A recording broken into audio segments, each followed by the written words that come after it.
जय जय रघुवीर समर्थ। जय जय रघुवीर समर्थ। जय जय रघुवीर समर्थ। उपस्थित सर्व श्रोतृवर्गांस चैतन्य आत्मा या चॅनलचा नमस्कार।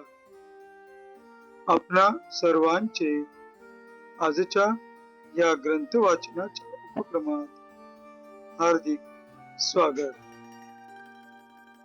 आजचा ग्रंथ वाचनाचा आपला दिवस क्रमांक 219। वार आहे शुक्रवार व तारीख 7 ऑगस्ट 2026। समर्थ श्री रामदास स्वामी यांना गुरुवंदना अर्पण करून आपण आजच्या पुढील ग्रंथ वाचनास सुरुवात करीत आहोत। गुरुर ब्रह्मा गुरुर विष्णू गुरुर देवो महेश्वरा गुरुर साक्षात् परब्रह्म तस्मै श्री गुरवे नमः। तस्मै श्री गुरवे नमः। तस्मै श्री गुरवे नमः। जय जय रघुवीर समर्थ। आता आपण सार्थ श्री दासबोध या ग्रंथाच्या श्रवणाच्या फलश्रुतीचे वाचन करणार आहोत। या फलश्रुतीचे सुंदर असे वर्णन समर्थ श्री रामदास स्वामी यांनी त्यांच्या सार्थ श्री दासबोध या ग्रंथातील प्रथम दशकातील प्रथम समासात केलेले आहे। तर या फलश्रुतींपैकी काही मोजक्याच फलश्रुती आपण आज वाचनास घेतल्या आहोत। त्यांचं आता आपण वाचन करूया। सर्व संशय एकदम नाहीसे होऊन आचारांमध्ये ताबडतोब फरक पडतो। इथे समर्थ श्री रामदास स्वामी आपणास सांगू इच्छित आहेत की जो कोणी व्यक्ती सार्थ श्री दासबोध या ग्रंथाचे नित्य नियमाने वाचन किंवा श्रवण करी त्या व्यक्तीच्या आचरणामध्ये ताबडतोब फरक पडतो। त्याच्या मनातील सर्व संशय संभ्रम गोंधळ नष्ट होतो। अज्ञान दुःख व भ्रांती यांचा नाश होऊन तत्काळ ज्ञानाचा लाभ होतो। योग्यांचे परमभाग्य असे वैराग्य अंगामध्ये बांधते। विवेक व चातुर्य यथायोग्य प्राप्त होते। जे कोणी संशयग्रस्त अवगुणी व अवलक्षणी असतील ते सुलक्षणी धूर्त तत्ववेत्ता चतुर व समयत्न असे होतील। आळशी असतील ते उद्योगी होतील। पाप्यांना पश्चाताप होऊन ते शुद्ध होतील। भक्ती मार्गाचे निंदक असतील तेही भक्ती मार्गाला वंदन करू लागतील। मूर्ख अति दक्ष होतील हा ग्रंथ ऐकल्याने प्राण्याला उत्तम गती मिळेल. संसारातील अनेक उद्वेग नाश पावतील. अधोगती चुकून मनास विश्रांती आणि समाधान मिळेल. जय जय रघुवीर समर्थ.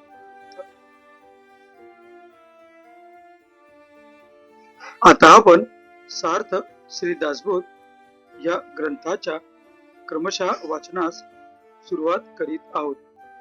सध्या आपण या ग्रंथातील देव शोधनाचा ह्या 6व्या दशकातील सृष्टी कथन या 6व्या समासाचे क्रमशः वाचन करीत आहोत. आज आपण या समासातील ओवी क्रमांक 51 ते ओवी क्रमांक 60 या 10 ओव्यांचे त्यांच्या मराठीतील अर्थासहित वाचन करणार आहोत. आपणासमोर जे पृष्ठ दिसत आहे त्या पृष्ठातील 50 या अंकानंतर एकी कल्पनेची सृष्टी या शब्दांनी 51वी ओवी सुरू होते. तर तेथूनच आपण आजच्या ग्रंथ वाचनास सुरुवात करूया. एकी कल्पनेची सृष्टी, तुझी शाब्दिक सृष्टी, तिजी प्रत्यक्ष सृष्टी जाणती सर्व. चौथी चित्रलेप सृष्टी, 5वी स्वप्न सृष्टी, 6वी गंधर्व सृष्टी, ज्वर सृष्टी 7वी, 8वी दृष्टी बंधन, ऐशा अष्ट सृष्टी जाण. यामध्ये श्रेष्ठ कोण सत्य मानावी. म्हणून सृष्टी नाशिवंत जाणती संत महंत. सगुनी बजावे निश्चित निश्चया कारणी. सगुणाचेनी आधारे निर्गुण पाविजे निर्धारे. सारासार विचारे संत संगी. आता असो हे बहुत संत संगे कळे नेमस. एरवी चित्त दुश्चित संशयी पडे.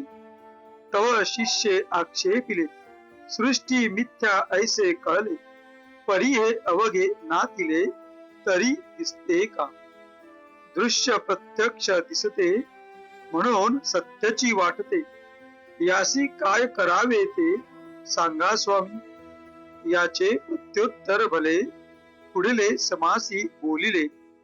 श्रोता श्रवण केले पाहिजे पुढे. एवं सृष्टी मिथ्या जाण जाणून रक्षावे सगुण. ऐसी हे अनुभवाची खूण अनुभवी जाणती. इति श्री दास बोधे गुरु शिष्य संवादे सृष्टी कथन नाम समास षष्ठ.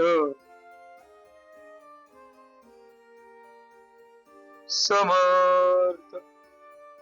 आता या 10 ओव्यांच्या मराठीतील अर्थाचे आपण वाचन करणार आहोत.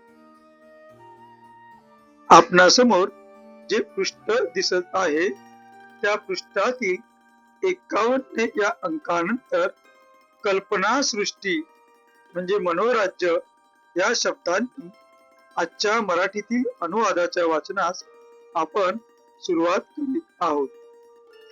कल्पना सृष्टी म्हणजे मनोराज्य. शब्द सृष्टी डोळ्यांस दिसणारी सृष्टी सर्वांस माहित आहे. चित्रलेखन चित्रलेप सृष्टी. स्वप्न सृष्टी गंधर्व सृष्टी म्हणजे आकाशात अनेक जीवाकृती म्हणजे ढग.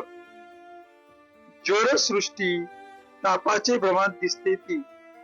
दृष्टीबंधन दृष्टी दृष्टीबंधन सृष्टी म्हणजे नजरबंदीत दिसणारी सृष्टी.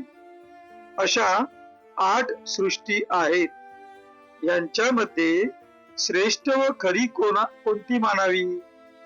म्हणून सृष्टी नाशिवंत आहे हे संत महंतांस माहित आहे. तथापि हे जाणण्यासाठी सगुणाचीच उपासना केली पाहिजे. सगुण उपासनेच्या आश्रयाने सारासार विचार करून संत संगतीच्या योगाने निर्गुण पद निश्चये करून प्राप्त होते. आता हा विस्तार पुरे. संत संगतीमध्ये राहिले असता सर्व काही निश्चयात्मक समजते, नाहीतर चित्त संशयात पडून दुश्चित्त होते. यावर शिष्याने शंका घेतली की सृष्टी मिथ्या हे मला समजले, पण ही सगळी सृष्टी मिथ्या आहे तर ती दिसते का? दृश्य हे प्रत्यक्ष दिसते म्हणून ते खरे वाटते. महाराज, याला काय करावे ते सांगा ना. या शंकेचे योग्यसे समर्पक उत्तर पुढील समासात सांगितले आहे, ते श्रोत्यांनी पुढे श्रवण करावे. तात्पर्य: सृष्टी मिथ्या आहे हे लक्षात ठेवून सगुण उपासनेच्या मार्गाचे संरक्षण करावे, अशी ही अनुभवाची खूण आहे. ती अनुभवी लोकांस माहीत आहे.